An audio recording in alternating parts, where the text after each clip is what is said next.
राष्ट्रवादीचे दोन्ही गट एक होणार अशी चर्चा गेल्या काही दिवसांपासून सुरू आहे।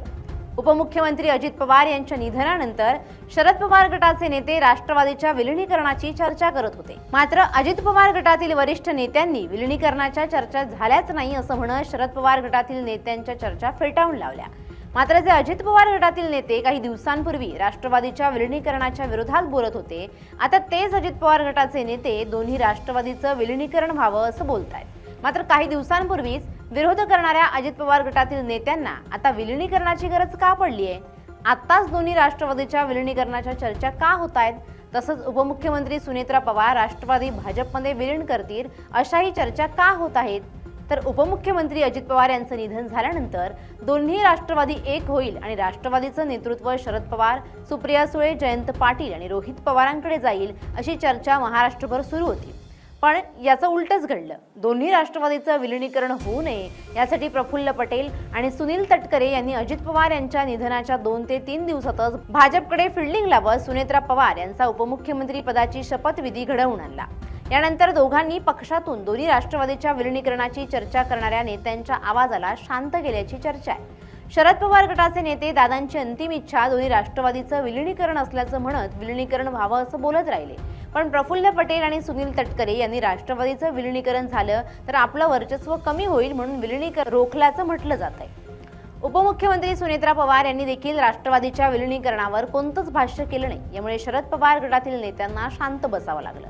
पण आता परिस्थिती बदलली आहे। अजित पवार गटातील नेत्यांना आता विलीनीकरण हवंय। याचं कारण म्हणजे भविष्यात आपलं राजकारण टिकवून ठेवण्यासाठी अजित पवार यांचं निधन झाल्यापासून राष्ट्रवादी कोणत्या ना कोणत्या वादात सापडताना दिसतेय।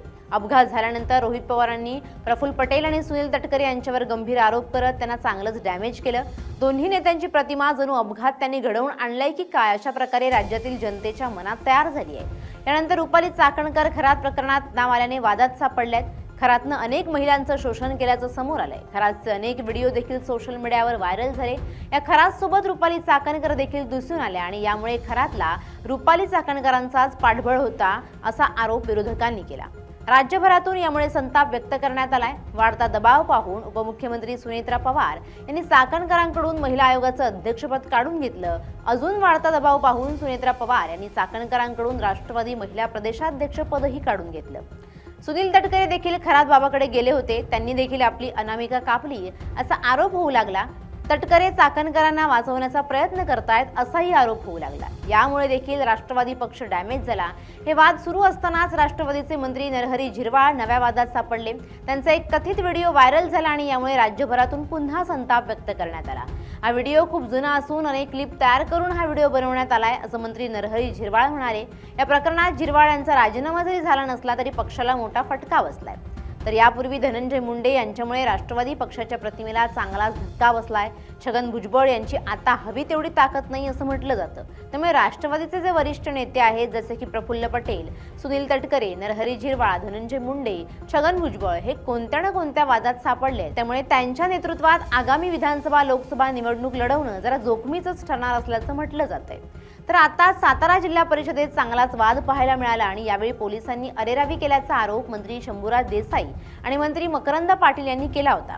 शंभूराज देसाई, मकरंद पाटील आणि शशिकांत शिंदे यांना धक्काबुक्की झाल्याचा आरोपही करण्यात आला। हा सर्व वाद सुरू असताना उपमुख्यमंत्री एकनाथ शिंदे शंभूराज देसाई यांच्या पाठीशी भक्कमपणे उभे असल्याचं दिसून आलं। पण मकरंद पाटील यांच्या पाठीमागे राष्ट्रवादीचे नेते उभे न राहिल्यानं या ठिकाणी अजित पवारांची कमतरता जाणवून आली। मात्र यावेळी एकनाथ शिंदे यांनी मकरंद पाटील यांना पाठिंबा दिल्याचं पाहायला मिळालं। उपमुख्यमंत्री सुनेत्रा पवार यांना राजकारणातला फारसा अनुभव नाही, त्यामुळे त्यांना राष्ट्रवादी पक्ष जड जाऊ शकते अशी चर्चा आहे। राष्ट्रवादीतील नेत्यांना कोणताच धाक उरला नाही असं म्हटलं जातंय। तर सुनील तटकरे आणि प्रफुल्ल पटेल राष्ट्रवादी भाजपमध्ये मर्ज करू शकतात असंही म्हटलं जातंय। तर शरद पवार यांचं राजकारण संपलं अशी चर्चा होती, पण संख्याबळ नसताना देखील शरद पवार पुन्हा राज्यसभेवर गेले। शरद पवार निवृत्ती जाहीर करतील अशी चर्चा सुरू असतानाच त्यांनी मोठा डाव टाकलाय। सुप्रीम कोर्टात शिवसेना आणि राष्ट्रवादी याबाबतचा निर्णय अजित पवार गट आणि शिंदे गटाच्या विरोधात जाण्याची शक्यता आहे। यामुळे अजित पवार गटाच्या नेत्यांच्या मनात धाकधूक पसरल्याची माहिती आहे। यामुळे आपले राजकीय भविष्य टिकवण्यासाठी आणि आगामी विधानसभा निवडणूक जिंकण्यासाठी आपल्या शरद पवार, रोहित पवार आणि सुप्रिया सुळे यांच्या नेतृत्वात काम करावं लागेल असं अजित पवार गटाच्या नेत्यांना वाटत असल्याची चर्चा आहे। सुनेत्रा पवार यांच्या नेतृत्वात आपण फक्त आहे ती सत्ता टिकवू शकतो, पण पुन्हा सत्ता मिळवू शकत नसल्याचं अनेक नेत्यांना वाटत असल्याचं म्हटलं जात आहे. त्यामुळे राष्ट्रवादी अजित पवार गटातील नेते दोन्ही राष्ट्रवादी एक व्हावी असं बोलत असल्याची माहिती आहे. पण खरंच उपमुख्यमंत्री सुनेत्रा पवार आपला पक्ष भाजपमध्ये विलीन करतील का? राष्ट्रवादी आणि भाजप विलिनीकरणाच्या चर्चा का होत आहेत, तर उपमुख्यमंत्री एकनाथ शिंदे भाजपच्या थेट विरोधात भूमिका घेताना दिसत आहेत.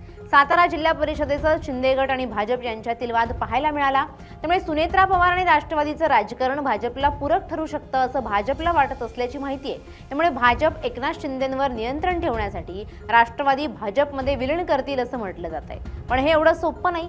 सुनेत्रा पवार यांना राष्ट्रवादीचं विलिनीकरण झाल्यावर उपमुख्यमंत्रीपद टिकवणं किंवा नेतृत्व आपल्याकडे घेणं अवघड जाईल असे अनेक जण बोलत असले तरी सुनेत्रा पवार यांच्याकडे नेतृत्व जाणार नाही. नेतृत्व सुप्रिया सुळे आणि रोहित पवार यांच्याकडे जाईल.